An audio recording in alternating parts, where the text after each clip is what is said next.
This episode of Literary Treks is brought to you by Audible.com, offering more than 150,000 titles for your desktop or mobile device. To get a free audiobook of your choice, visit audibletrial.com/TrekFM. Also, help us keep Star Trek discussion coming to you each day by becoming a Trek FM patron through Patreon. Get access to exclusive content and become part of the team. You'll find all the details at patreon.com/TrekFM. That's patreon.com/TrekFM. Hey everyone, I'm Rod Roddenberry, and you're listening to Trek FM.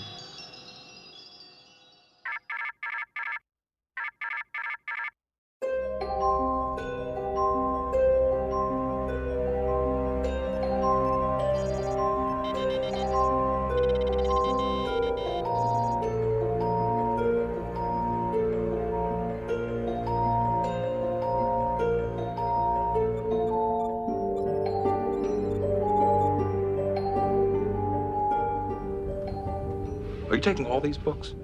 I thought I'd take some light reading, in case I got bored. Welcome, everyone, to Trek FM's dedicated books and comics show. I am just one of the hosts here, and Bruce! Huh.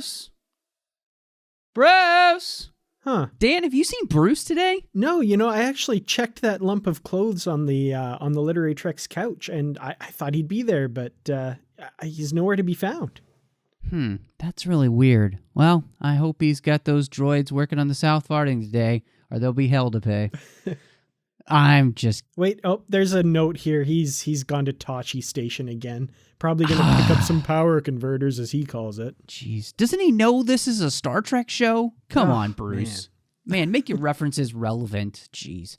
Well, we're just kidding. We have a fantastic show tonight. We actually don't have any news today, so don't freak out. But what we do have is an incredible interview with John Jackson Miller coming up, talking about his Prey trilogy. We'll be covering the whole thing with him, as well as Hall of Heroes. You're going to love it. It's going to be huge.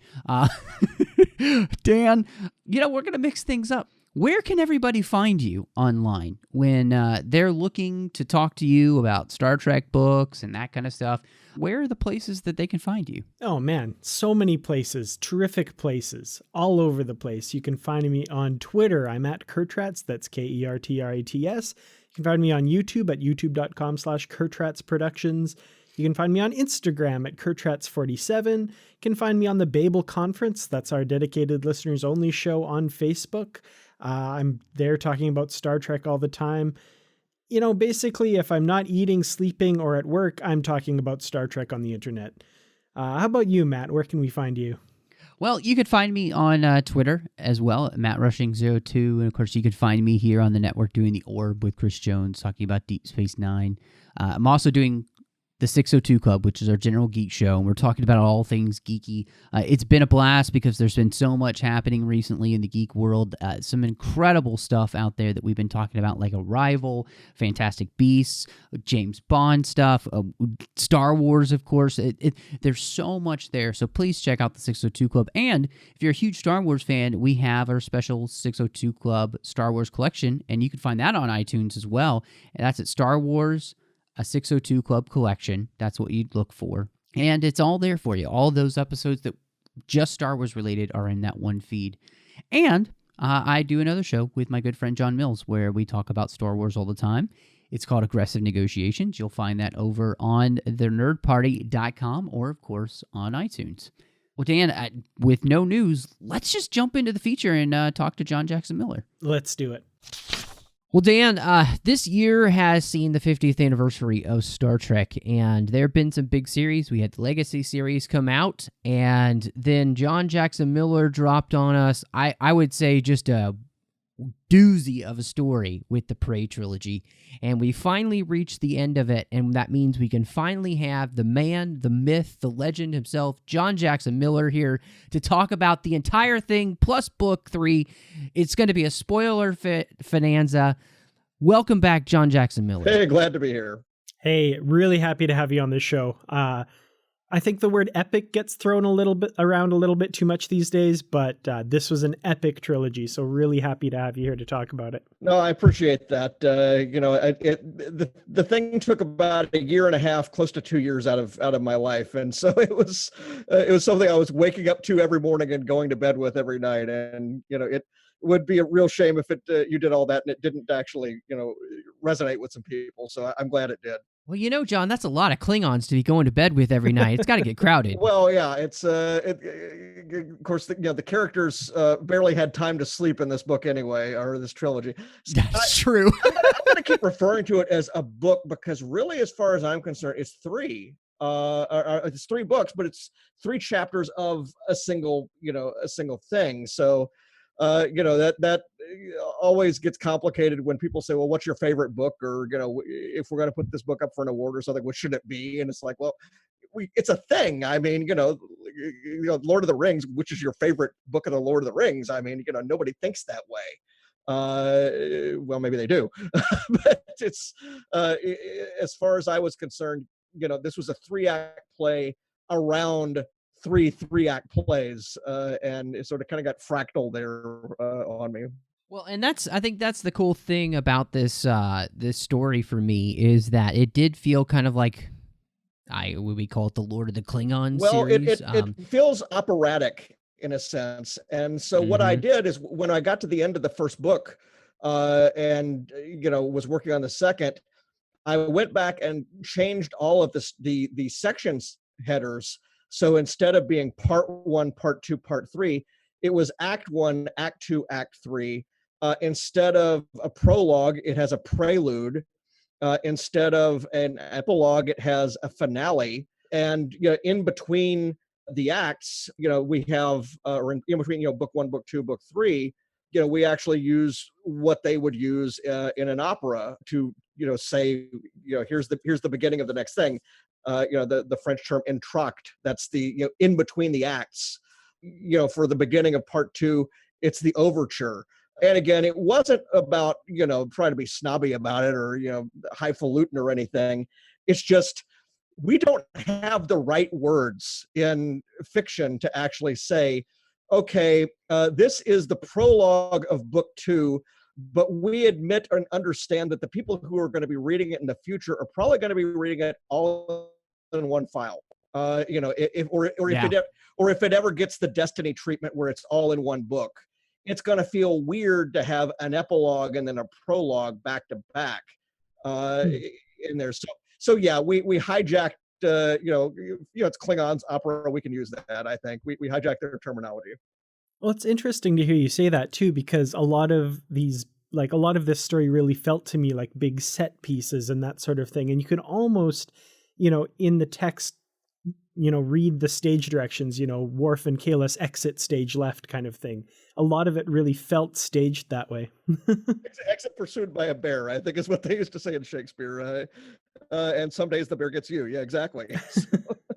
Well, and the other thing about that, and I think this speaks to what Dan was just saying, and part of the what you had said when you came on, kind of giving us the preview of where this story was rooted, is that kind of Star Trek 6 type feel for the Next Generation crew. And I kept hearing the music from Star Trek 6 as well as Host the Planets as well running throughout my head, and that's very operatic and like it has deep resonance and themes, and I could hear that music playing, and I think that's one of the things that this felt like that kind of story, and I think you nailed it completely. Well, that's what I was trying to do. I mean, as we're recording this, it's a day after the 25th anniversary of Trek 6, and when I wrote the acknowledgments in the very beginning, for the first book, I said that 2 of my favorite installments that obviously informed this were Trek 3 and Trek 6, and the proofreader said Trek 6. Are you sure you didn't mean Trek 2? Because Hell's Heart is our title, and there are all these callbacks that are there with the unsung being on their planet, and I said no, it's really Trek 6. We are hitting the Federation. We're hitting Starfleet in the 24th century with a Star Trek 6 style crisis, where the thing that happens is, even though it's not really their fault, it's blamed on them, and it's kind of a fair rap. They could have stopped it. If they had, check Valeris's, emails going out or something, they might have had an idea what she was going to be doing in Trek 6. So yeah, there is sort of that sense of responsibility, and certainly Spock feels that responsibility himself all the way up through to unification, 100 years later. So that is sort of there. This story went through a number of evolutions, transformations from when I initially came up with the concept, but always there was going to be this notion that there's going to be this thing that the Federation is going to get blamed for. It's going to cause a rift between them and the Klingons, and it's going to have to be solved in book 3. It's kind of interesting. I haven't, begun to get the behind the scenes thing ready to write up for my website, farawaypress.com, for these books. But when I get into it, people will see that there are a number of major, things from, when you, it's always a process. When you imagine how you want to tell the story you want to tell, things will evolve. And the fact is, in the very beginning, we didn't have the unsung in the story. The group of characters that were going to be on the loose were actually going to be the hunters from the Deep Space Nine episode. And we kind of have a callback to them in book 1. And what I wanted to do was I wanted to do something where, Ardra was always in it. Cross was always in it, although not exactly as himself. Shift was always in it as herself, and book 3 always was going to be about Shift turning around, the big thing that happened in books 1 and book 2 in her favor and in favor of the Breen. So that was always going to be there, and Picard and Ardra were always going to have to work together in book 3. But in the beginning, I was looking for what is my rampaging group that I can actually have some fair, where they can do stuff and there would be a fair reason to blame the Federation. And I had thought about the hunters simply because their technology was shown to be better than Starfleet's in that first episode, where I think they're like the second species that comes through the wormhole in Deep Space Nine. But the other thing about them is, our very first act after first contact is to betray them. O'Brien helps the prey that they're hunting, ambush them and I think kill them. It's hard to actually see in that episode. Just all sorts of things follow after that. So we can imagine, we haven't seen that group before, and I said, well, maybe we can use this group. And what I realized is that, after some discussions, first of all, it would have required some fairly major mechanics to change what that race is. I mean, we know from on the page what they were, and we know a little bit from behind the scenes about what their origin was supposed to be and whether they were connected to the founders in any way and all of this. And I realized after talking with folks, it just wasn't going to work. And also, they really weren't weighty enough as characters to pull this off. We would constantly be explaining to people, here's who these guys are. Also, the Ardra part of it wasn't going to work because the Ardra character that we saw was venal and was a con artist and was a criminal, but we never actually saw her be murderous. We never actually saw her kill a bunch of people. And the character that I had that was going to be kind of handling all that in my original thinking was this Cross character. And I said, well, why don't we just go ahead and make there be this entire second subplot about this magician's cast that exists, so that, I can draw on all of the deceivers, all of the magicians, all of the impersonators that have existed in all of Star Trek, and trade on that at the same time that sort of our A plot transforms into what we have. And that came about early in the discussions when Margaret said, Kahless is available. Why don't you do something with Kahless? And as soon as I had that, all the dominoes fell. and everything locked into place. And I realized I had all these questions about Kahless, one of my favorite characters, from just his one appearance in the series. And everything about him, I realized would plug in to, I realized the Unsung would be this terrific group. Things I figured out one at a time, and I realized, oh my gosh, this has to work. When I realized that 2386 was 101 years after Trek 3, and it was 100 years after the trial of James T. Kirk, and he gets set free and everything. It was just, that was sort of, what do they say on TV tropes, fridge logic, where you just slap your forehead and say, wow, this works. This is exactly how this fits together. And so that's how Korg came about. And Cross ends up replacing Ardra for the first two books, but Ardra still was always going to be there. And the Unsung, I had always loved, Sins of the Father episode of, Next Generation. That's really when that series took off for me, even before, the Borg, Best of Both Worlds. And I realized that's what my group of people should be, that are renegades. And how do we make the Federation responsible for it? Well, we just pull a Star Trek II trick. We pull SETI Alpha 5. We make Spock responsible for them being where they are. And again, as I said, all the tumblers fell into place at that point. And that's when I realized that, here are the bigger, larger themes of the trilogy, which I can get into later here. But again, in the beginning, you're always trying to figure out, well, what are the plot mechanics? And then once the plot is sort of laid out, you understand how the characters are going to be changed by this, and then how the whole society gets changed by it.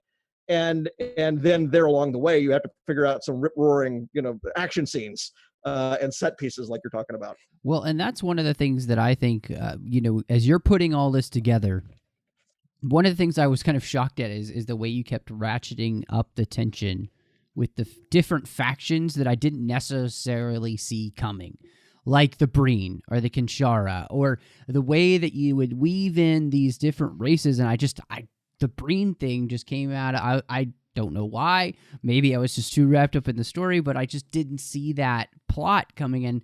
How did you make the decision to which races to use and how to weave all this together? Because when I look at the whole thing, this 3-act structure, there is so much that happens in here, John. I don't know how you kept it all straight. Well, I had an Excel file. I literally did. But one of the things that I realized I had an ace in the hole here, and of course, that's an in joke as well with the ace. But I had an ace in the hole here, which was that I was writing all three at once, and I had the opportunity to go back and fiddle with some things as things evolved. And so I had, for example, the character of Zokar and his relationship with the Romulans in book 2. He is not in the original plot, but I knew all along I would have a character like that in book 2. And then once I had him, I went back and I planted him in book 1. The Kinshaya were always going to be part of the thing that was in book 3. But you'll notice that we make sure that the Kinshaya are not just pulled out of thin air in book 3. We put it right up front in book 1 that, at least as far as I have decided, the House of Krug's territory was all stolen from the Kinshaya years ago. And, he hunted them. And of course, hunting and prey is the huge, thing we've got going on in this thing. And so I had that planted. I decided that, the Breen would be perfect because it would allow a character like Shift. And again, you mentioned ratcheting up the tension. It's by design that we kind of have a shell game that at the end of book 1, you realize, well, Korg was the villain of book 1, but now we've got Cross. And Cross is the major villain of book 2. And you get to the end of it and you realize, well, now Cross is dead, or he may be, or he may not be, but actually he is. But now there's a whole other villain shift that we didn't realize, and a whole other faction involved. And oh, by the way, So it's kind of like Star Trek Whack-a-Mole. Yeah. Like you get one and then another one pops up. and of course, Korg is still out there. And the wonderful thing about this from the beginning was, as for a character that came along, later in my initial design, this is in a sense Korg's story start to finish. And of course, among the heroes, it is Kalas's and Worf's story, and Valandris. And of course, Tuvok gets to be the detective and all of this, which is going to be kind of fun because I'll see Tim Russ here this weekend. The Korg character, this is his opera. This is his odyssey from the beginning to the end. And if you actually put all the Korg pieces in order, I would never have written the book that way. But if you put them in order, you can see how he actually was able to do all the things he was able to do. And I saw somebody who was live tweeting the book who was going, well, now wait, how would Korg have found out who these people are, and how would he have discovered them? Well, that's what the entire middle section of book 2 is. So, the part of the fun of having this big of a tableau, having a third of a million words almost to work with, was that I knew I would have time to tell these stories. Well, speaking of the major characters in each book, it kind of actually reminds me of a video game now that I think about it. Korg's the big boss fight at the end. He's throughout the whole story, but you get the big boss fight. But Shift is a character that I really loved. I thought her motivations were really fascinating. What was the process for creating this character, and, things like her motivations for joining the Breen and that sort of thing that I just thought was really cool? Well, she was right there for the beginning. And what had happened is, when I had seen in the fiction how they had decided that the Breen worked, that it was this multi-ethnic, multi-species outfit, and that it was naturally egalitarian. But at the same time, I realized they were also really choosy. They are not the Borg. And we say in the book, they're not the Borg. They're not just going to take anybody. They're going to be selective. They're going to go for people who actually believe in what they believe in. And in a large sense, of course, I did a lot of writing for Star Wars. There's something very Mandalorian about them. Not just obviously in the armor, but the whole idea of the Mandalorians is, to be a Mandalorian, you pretty much have to put on the suit and obey the rules. Commit yourself to this higher, principle that they've got, which is in a lot of ways very Klingon. I've always thought that the Mandalorians as constructed in EU fiction, they're very much sort of another take on the Klingons, what we already saw in Star Trek. Yeah, I was actually thinking about that while I was reading it. Well, I hate to go way too far down the rabbit hole with Star Wars comparisons, because to be honest, this is in a sense, what if I could have written Knights of the Old Republic, the comic series, all at once? Because, we do have elements that are, that at least echo, the Covenant is actually being played by, a thwarted Jedi figure, kind of corresponds to Korg, if you want to look at that way. There's a number of things like that. And of course, we've got con artists galore. But nothing really beats this series, I think, in terms of the number of impersonations and deceptions and aliases I was able to do. And that's one way that the Breen helped, because the Breen were nothing if not inscrutable. People may not remember, but Thought Roge I actually introduced back in Absent Enemies, which was the Titan ebook I did. And you probably don't remember it because he was in the suit. He didn't say anything. He was just there being, creepy. Now we kind of have this backstory around him, and we have a sense of why he was there, what he was doing. The two big themes that came out at the end, I think, were the Klingons and their relationship to justice, and the Klingons and their relationship to deception. And as I said, deception, clearly that was a big part of the magic arc, a big part of the illusionist arc. And I did the math, and just for the heck of it one day, and there are something like 13 or 14 impersonations in this book, or in this trilogy. And of course, it all revolves around the fact that right at the center of it, we have Kahless, who was created in a deception. We have Kahless, who is impersonating someone.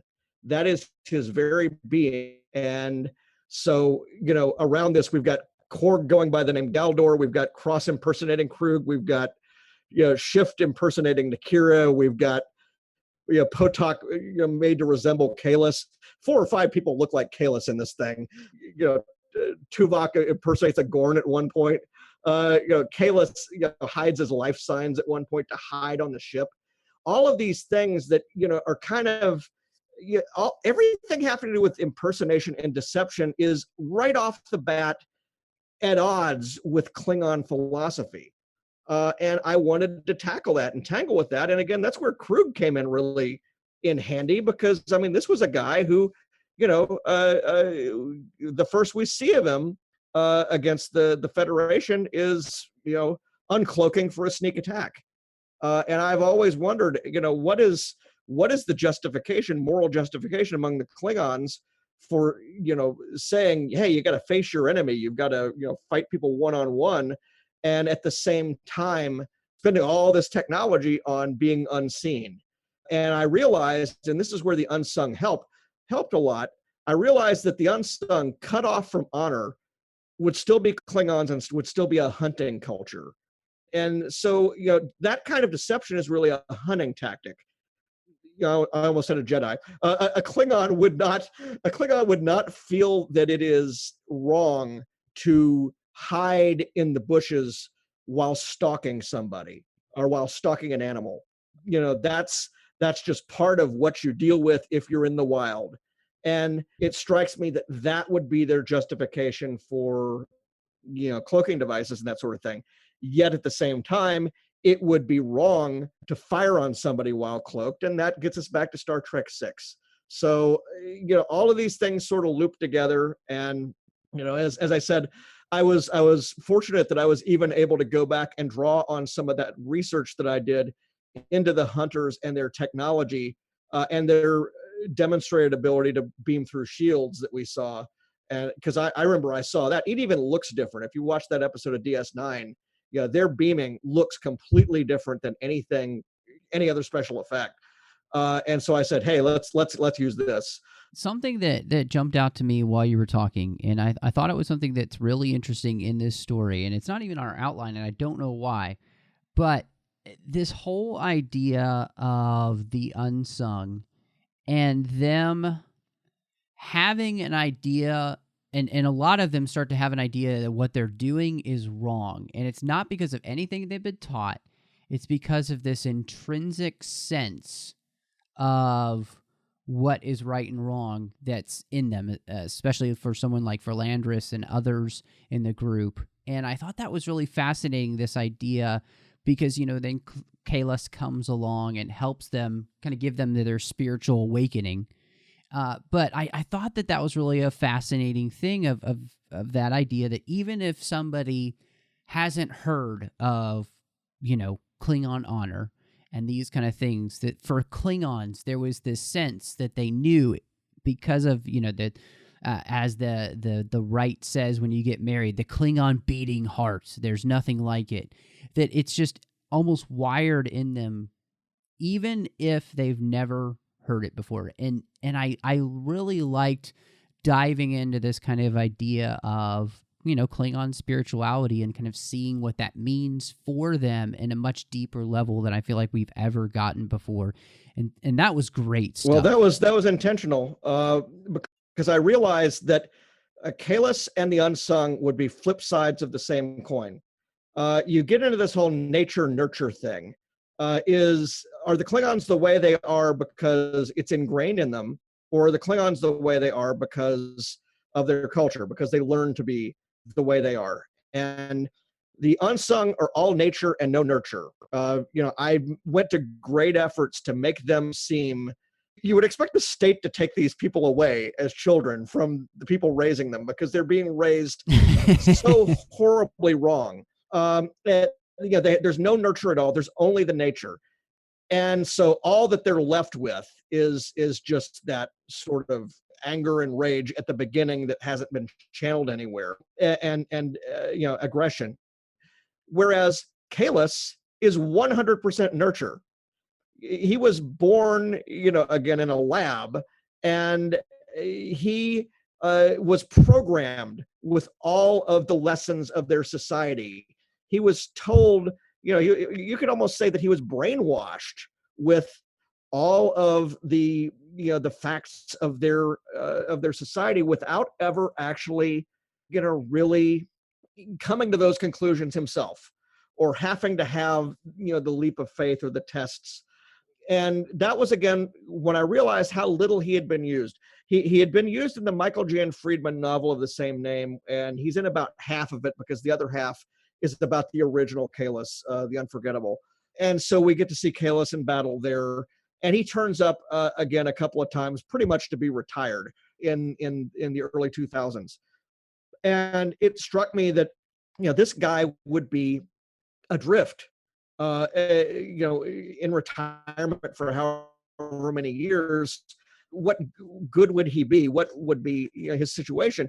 And so that is why this trilogy is, in a sense, it's Kahless's voyage as well, because he goes from having no purpose, and having these questions of whether he is deserving of any of the honors or attention that he's ever had, and he's able to discover this group of people that they actually change his heart, because he sees that there is Klingon in them, so to speak, and that even they, that's almost a phrase, in quotes, even they can be Klingon. And that's what sort of was the surprise, I think, of this trilogy for a lot of people, or I hope will be, because, again, it starts being this political thriller. But if you want to read it this way, it's the beginning of the Klingon Reformation. It is the beginning of Klingons looking at their own history, their own culture, their own tenets, and then looking at the stuff that's happened in the last 25 years or so. Klingons acting like Klingons would not have, done anything that the House of Duras did. Klingons Right. acting like Klingons would not have done what General Chang did. There's got to be something there where, for those guys, the nature was fine, but the nurture wasn't enough. They've got to deal with that. And in particular, with regard to the ending, they definitely have to deal with their justice system. How, in terms of punishment, you look at all the different ways that punishment is addressed in this. I mean, you have the Klingons where, the condemnation of discommendation, and boy, did I misspell that word 55 times, discommendation. It is punitive. It's this innate response of, you're no longer Klingon, and that's it for you. But it's also punitive in the sense that it's all your friends and neighbors and all your children unborn yet. And that does sort of tie into this Klingon aggressiveness thing where, if you offend me, I will burn your whole town down. Yes. That you get the sense that was the way it was back in the old days. But at the same time, you get the sense that, this is, if you want to look at Kahless, and particularly that book that Keith did, Candido, the Art of War, to look at Kahless's writings just as themselves, that's almost like the Klingon Kulinar, or it could be. It's almost like they're this is where we're going to figure out how to channel our aggressions and figure out what honor really means, and start putting some lids on some kinds of behaviors that this is honorable in combat, this is not honorable in combat. If you pull a knife on me and I pull a disruptor, that's not cool. That is something that is not proportionate. Well, discommodation is not proportionate. It is something where, in our world, we would say that that's cruel and unusual. And they just don't have a Bill of Rights. So But again, this whole theory of justice goes across, or rather punishment, kind of goes across. The Federation is about rehabilitation. Spock gives Khan a second chance by putting him on that planet. He sees that the unsung, or rather General Potok, deserves a chance to try and find out his own life on his own without people coming after him. But at the same time, we also had strains in the Federation of, we talk about all the different experiments with punishment and justice that were in the TV shows, where they would have to erase people's brains or something like that, or the original series had 2 or 3 of these. And Thyanoga is represented in this trilogy as sort of the stand-in for the leftover of that era of here's where we're just going to drop people. So there's that. But we have some different strains. I mean, and look how we respond to it in the book. Picard realizes that Ardra doesn't need to go back to jail. She needs community service. And that's literally what we give them. She gets to redeem her actions, and her other people get to redeem their actions. So theirs is about redemption. Atonement is different, and atonement is what Kahless sentences the unsung to. Because I think it was very important that the unsung not get away with what they did, even though they were, under Krug's thrall, even though he, this fake Krug, they were under his spell. I could not let them walk away with what they did. They had to do something that everybody would say, okay, that's cool. That's a place for them to be.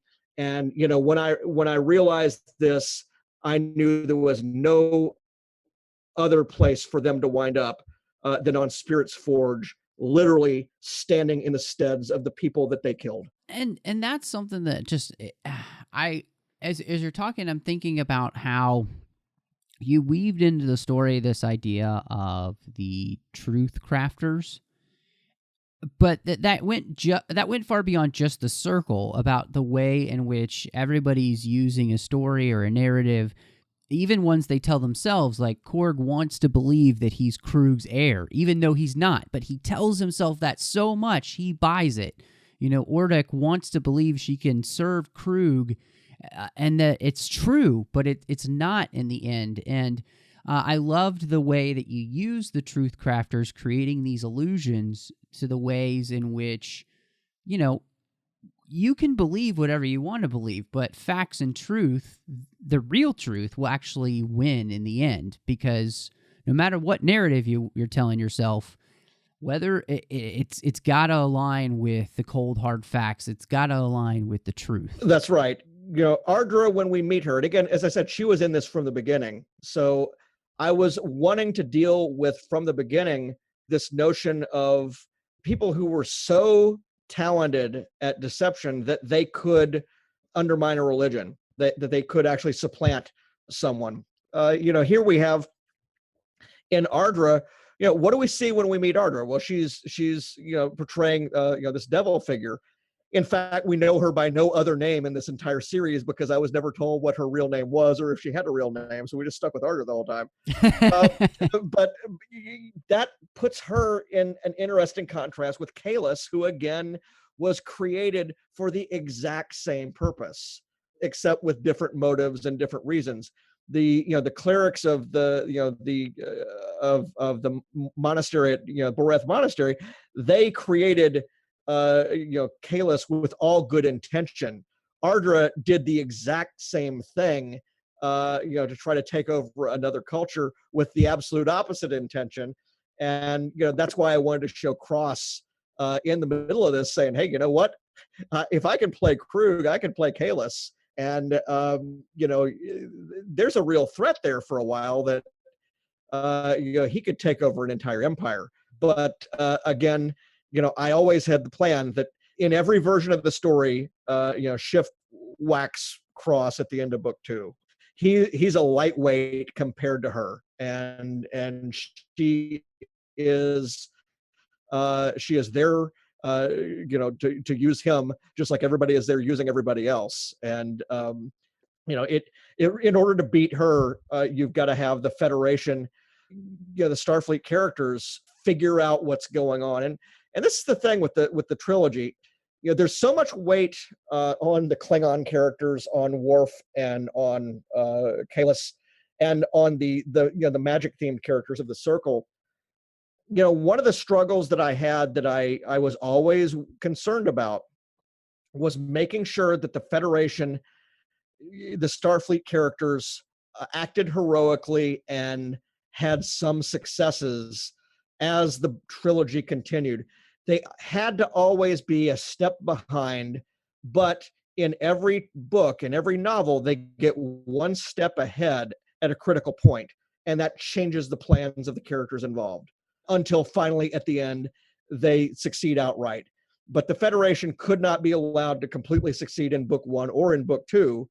But if it weren't for Geordi figuring out how to begin to find the unsung, and if it weren't for Riker seeing the ace of clubs, which again I love that whole bit. I actually have those playing cards from 1932. I got them off of eBay just to have. Oh, that's cool.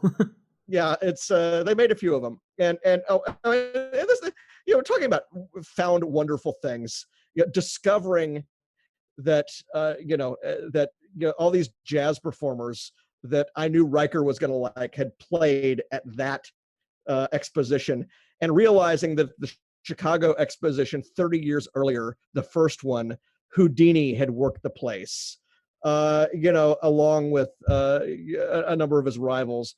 That was just a blast. I mean, that kind of stuff, to be able to plug that in. I think Riker rattling that stuff off was just about my favorite character moment of his in these books.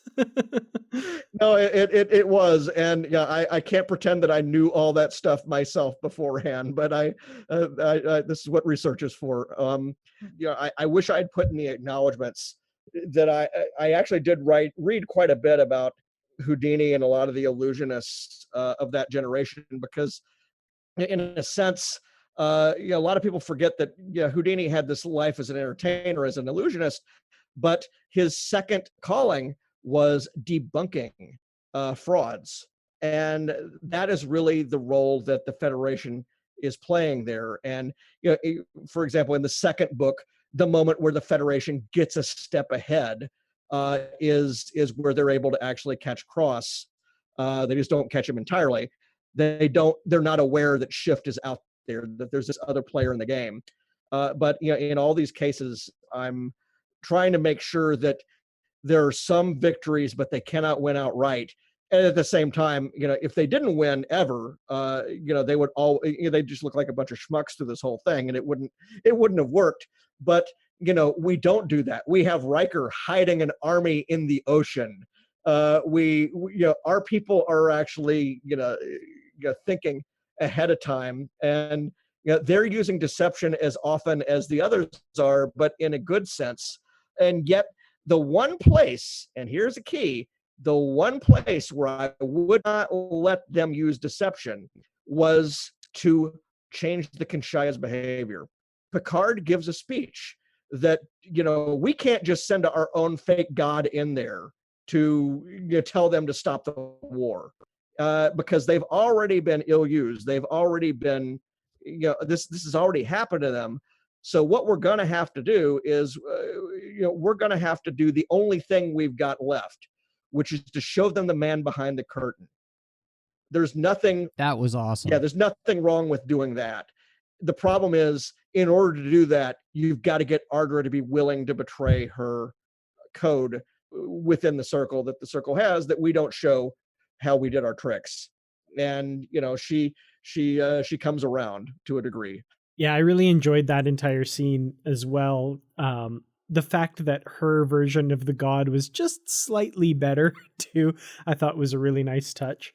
One thing I did want to talk a little bit about was this series almost seems by the end to be kind of a celebration of this alliance between the Federation and the Empire, and the challenge that Korg issues to the Federation really does turn into kind of a celebration of that Grand Alliance. I was kind of wondering, like, your thoughts on that relationship between the Federation and the Empire, because I always kind of feel like that there's got to be a lot of strain there. And this trilogy for sure, shows a lot of that kind of tension being played with here. What are your kind of thoughts about how that whole alliance plays out? Well, the trilogy is what my big thought about it. I mean, it's in a sense, it is. I tried to bring up all of the contradictions that were inherent in it right there. The book ends, or the trilogy ends, on a single Klingon line, and I won't try to read the Klingon version, but it was, "We succeed together in a greater whole." That tied into that notion at the very beginning that I had of this Makochvan, this celebration of allies who have or rivals rather, who have come together to ally against a third party, against a common enemy. That seemed to me like the kind of alliance that the Klingons would go for and respect. The Federation were rivals. They found other people to fight together, and that was cool. That was what they wanted, and it was so important that when Narendra does in the other universe, when Narendra falls without the Enterprise B there, or Enterprise C rather, it's enough to start a war. And so that struck me that this would have to be a continual thing as far as the Klingons were concerned, that they were going to we were going, as Starfleet, we're going to have to continually prove ourselves and demonstrate that we're worthy, and constantly say, yeah, okay, yeah, we're not identical, we're not equal, we're growing in different directions, we're not going to agree on anything, but the greatest, the biggest speech in this book is in Spock's mouth about the alliance, and that's there at the end where he says, look, we're never going to be exact equals, or we're not twins. We're going to take over some space. We're going to get members in some territory that you want, and vice versa. You got to see the big picture. And so, as long as the Federation, as long as Starfleet acts honorably in concert with the Klingons on the important stuff, well, the Klingons will continue to accept an alliance with the Federation. At the same time, the Klingons, have had to rein in some of their, pretty much all the behaviors they need to rein in are the ones that Kahless, the Emperor, wants to see them reining in anyway. The uses of deception to do this or that or the other thing. It certainly doesn't do to have an alliance with the Klingons when you've got, a House of Duras that is in there, that is willing to do the things that it does, or Korg, and what he's willing to do. Korg. One thing I was very happy with is is that they let me do this in real time, where it's a 3-month story, because that's how long I figured it would, the minimum amount of time that it would legitimately take for, this guy to come from nowhere, seemingly from nowhere. He's been around for 100 years, but to come seemingly from nowhere and be able to nearly pull off this coup. And the thing is, he nearly wins. If it weren't for a number of key things happening, a few Jenga blocks here and there coming out of this thing, if one or two things had gone differently, you don't get the Enterprise fighting at Narendra. You don't get the unsung fighting at Keterix. An example of how well Korg played it even to the end is that right up to the end. I mean, one of my favorite moments of book 3 that I realized, oh my gosh, I have to do this, was having Kahless and Worf save Korg and not have any idea that there's anything wrong, because, again, they don't. Mm-hmm. that was one of the tricky things all along, was knowing that, that Worf was, away from everybody else, and Kahless had been away from everybody else. They didn't have all this information. But no, I mean, if Worf had not gone back to try to save Kahless, or actually wasn't trying to save Kahless, but trying to get Kahless into Sto-vo-kor, if he had not gone back to confront the Unsung, the Unsung don't turn up at Keterix, and you have Korg probably running the Empire at this point. Well, and one of the things that I remember reading at the end of book 3 that I really liked about what the Klingon judge says, and I think this really applies to, the Federation alliance with the Klingons, but also just in general, is that important battles aren't forgotten.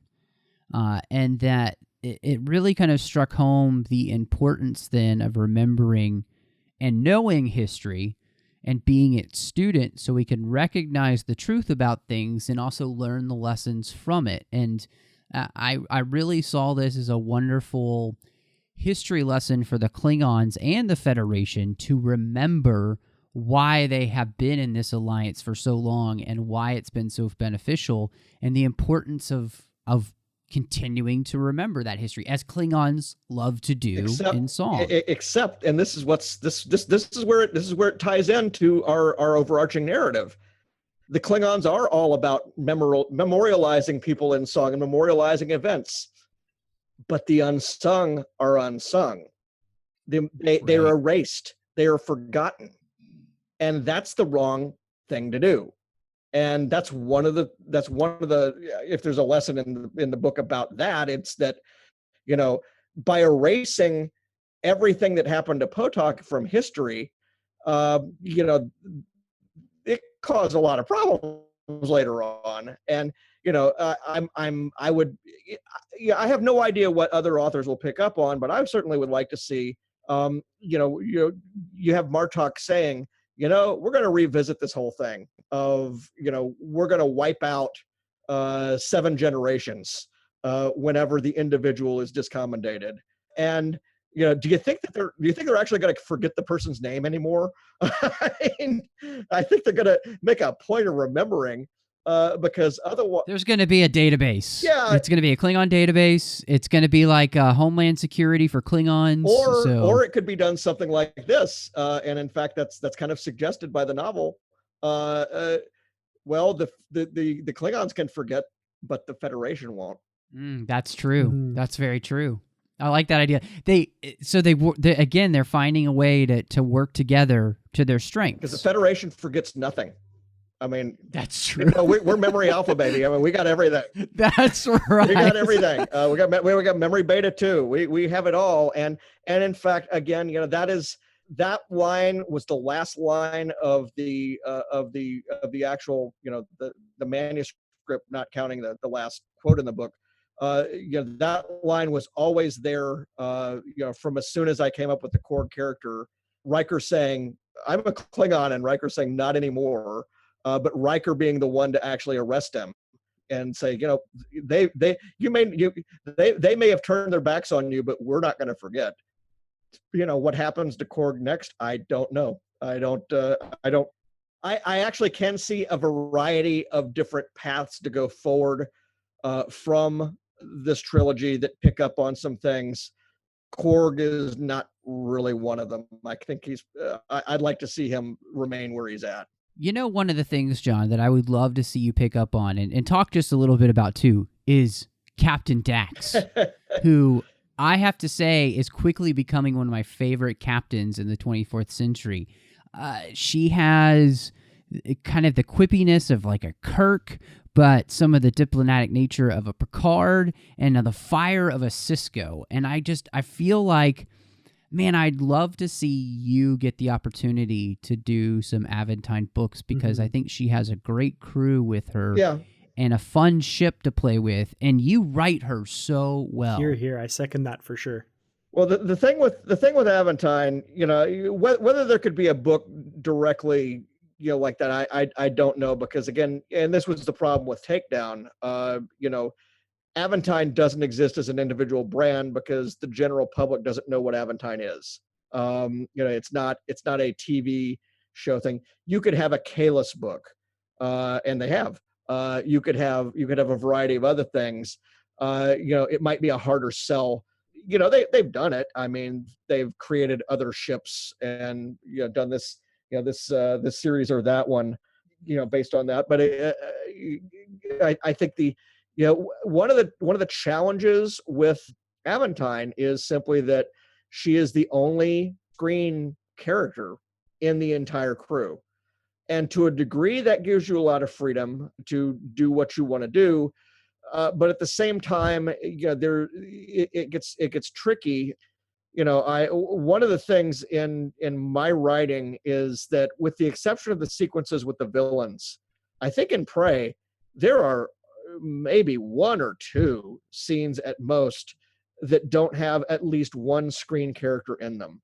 And I kind of defer to that in a sense, because I think that that's a useful, I don't want to say crutch, but it's a lifeline for the reader in a lot of ways, in that I have to expect that the person who has just picked up my book has not read, Takedown, has not read any of the other, the Destiny trilogy, all the stuff that we would consider to be, more or less required reading or whatever. I can't assume that. And so, that's the challenge every time. And, I guess one of the problems, and, every book that I've done, doesn't matter what it is, doesn't matter what franchise, there are always little errors here and there. Almost all of the errors where they happen usually have to do with, the ranks or the eye color or something of one of the not the screen characters.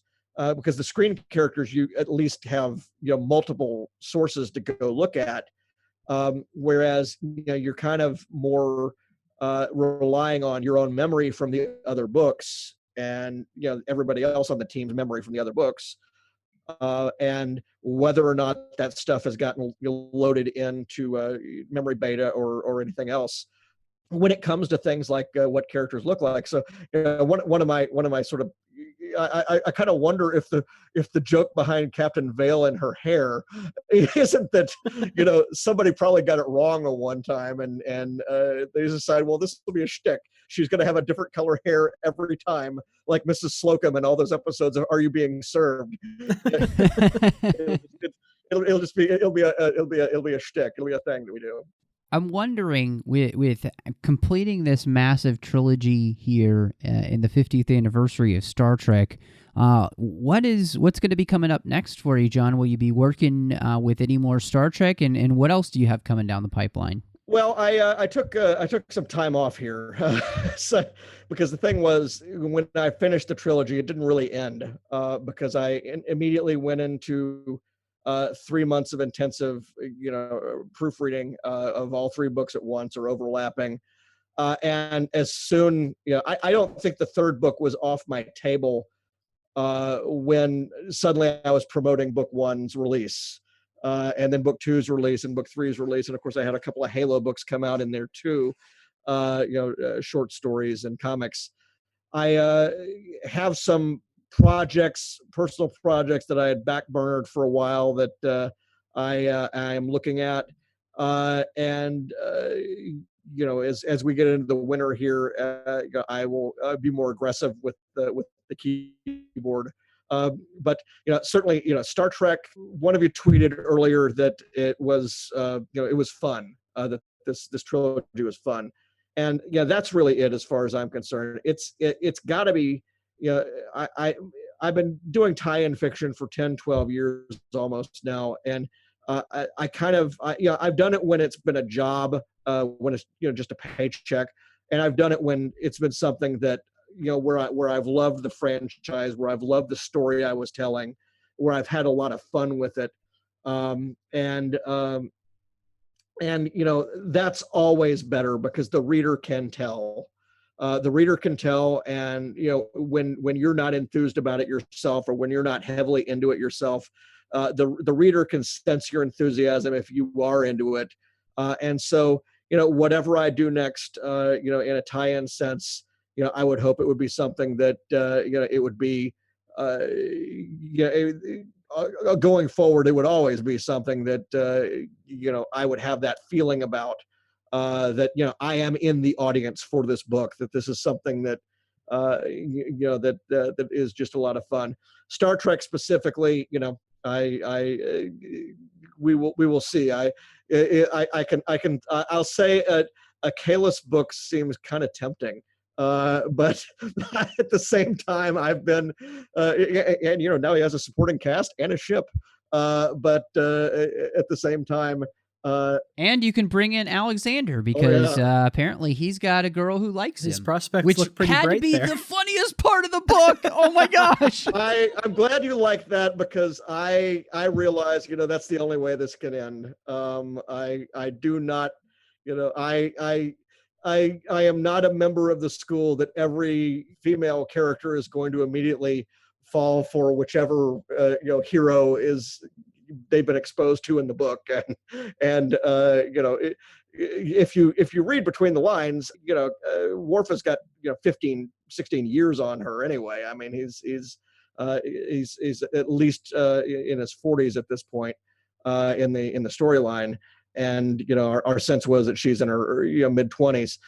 Kalis could be interesting, whether that's something that they would want to do. I know they haven't done they haven't done just a straight Klingon line in some time, but I was glad to try to get as many Klingon faces that people knew in there.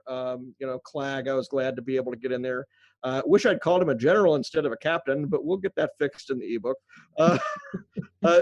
I have this naval thing that I just, if they're running a ship, I call them a captain, and I just shouldn't do that.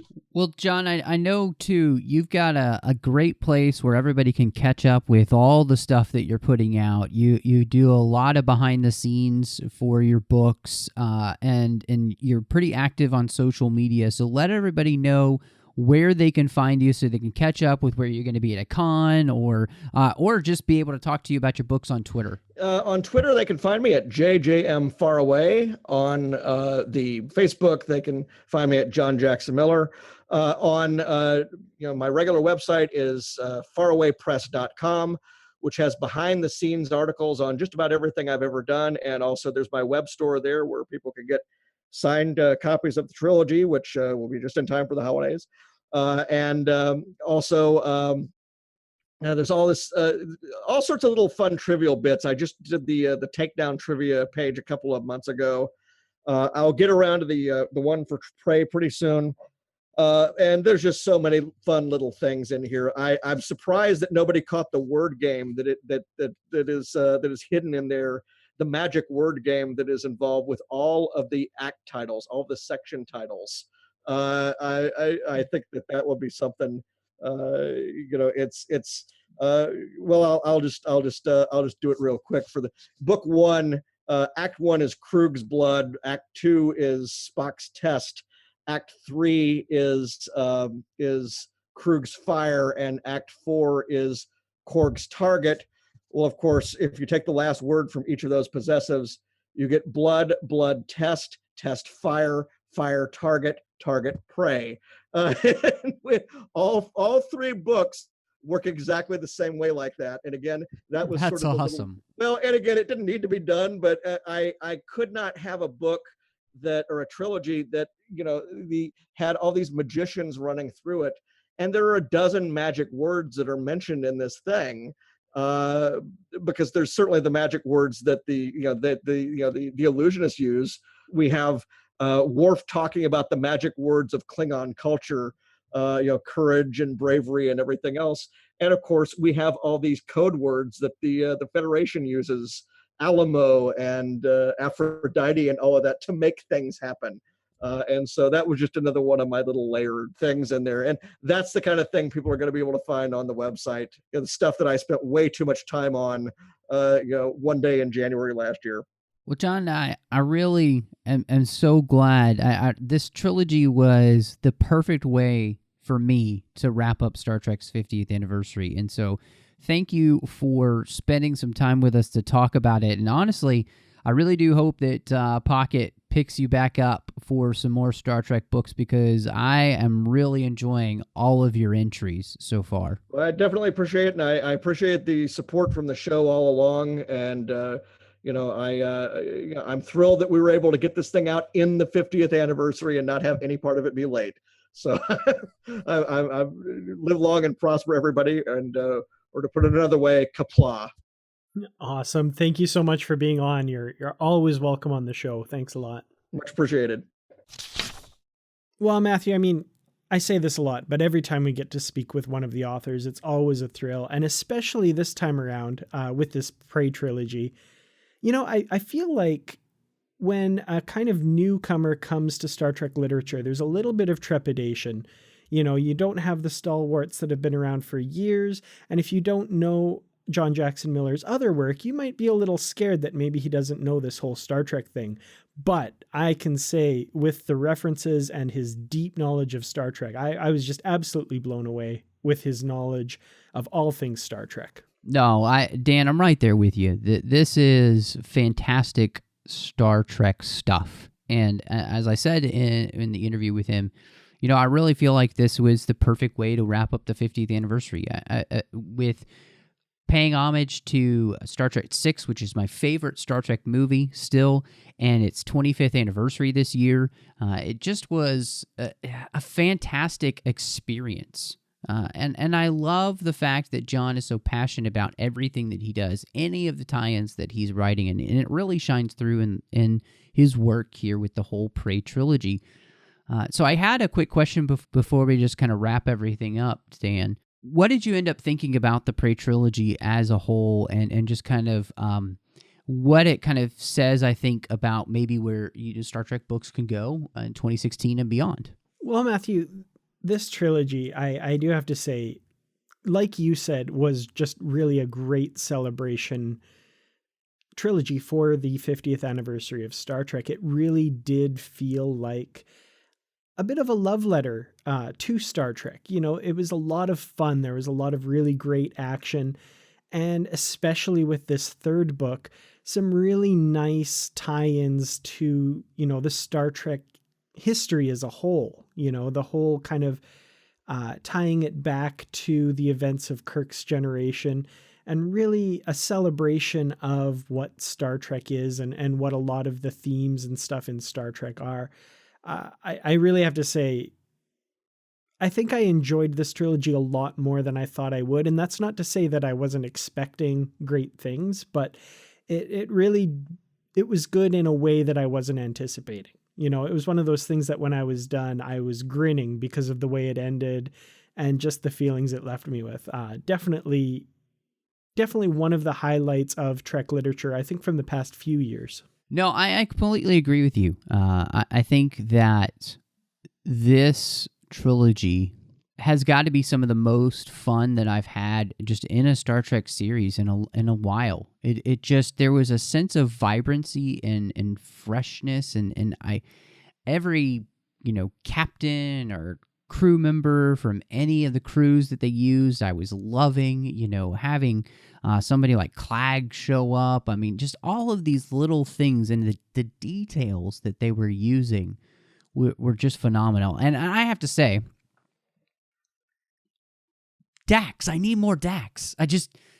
Give me more Dax. I don't know why. We can't have more Aventine. It just needs to happen. So Pocket Books, please, if you're listening, I am imploring you, find a way to get Ezri Dax and her crew into more things, because, you allowed a story to be written where we put her in the captaincy of a ship, but then if we never really do much with her, it's kind of a loss. I'd rather just have her on Deep Space Nine still, and so let's give her her due. She really deserves it. And as Dan is showing me right now, everybody could see it. He's got this beautiful picture. He's got this beautiful picture of Nicole DeBoer signed by her, and I actually have one too. It's up on my wall. I can't really pull it down because I can't reach it right now because I'm podcasting. But I love it. It says, "For Matt, lots of love, Nicole DeBoer." So thank you, Nicole DeBoer, for making Prey Trilogy. Well, you didn't have anything to do with it, but just thank you for being you. And thank you, John Jackson Miller, for creating in that character somebody I just want to see more of. And that's the kind of stuff that we got in this series. So crossing my fingers that we get more. Hear, hear. Absolutely. Well, Dan, we kind of mix things up. There are a bunch of different places that people can find the show. Of course, Twitter, at Trek FM. We are on Facebook at facebook.com/Trek FM. There's the listeners only discussion group on Facebook, which is the Babel Conference. Type Babel into the search field there on Facebook. Or if you click discussion on any of the menu bars at our website, trek.fm, it'll take you right there. And then, of course, we've got speakpipe.com/TrekFM. You can leave us a voicemail. Trek.fm/contact allows you to choose a show, choose literary treks, and the email comes to Dan, Bruce, and I. And one really cool last place that's special to us, Dan, is the Goodreads group. And I love what we're able to do over there. Definitely, yeah. The Goodreads group allows us to have bookshelves that have all of the books that we've covered in past episodes of Literary Treks, as well as a special bookshelf that shows the books that are coming up. So you can keep up to date and follow along with the shows as they come out and keep up to date with everything that we're reading. Just go to goodreads.com and search for Literary Treks, ask to join the group, and we'll let you right in. And of course, in that group, there's also great discussions happening about all the books and comics in the Star Trek universe. Well, we just want to say a huge thank you to John Jackson Miller for being here, and another big thank you to our associate producers here through Patreon. We've got Ken Tripp, Brandon Shamatella, Bruce Gibson, and Norman Lau. Thank you so much, guys, for supporting us and the network. And this is a big thing. We're a listener-supported network here, and there really is no way that we can do this network without you guys. And as we move into 2016, we really do need your support. So I encourage you to go over to patreon.com/TrekFM and see the ways that you can help us make sure all the content across Trek FM keeps coming to you each and every week. We appreciate all the support that we get from you. And we ask you, if you haven't and you appreciate what we do, find a way to maybe just a little bit every month. It makes certain that all of the content that we do comes to you. So again, that's patreon.com/TrekFM. Well, thank you so much for joining us. And until next time, live long and read on. What do you call that, light reading? To each his own, number one.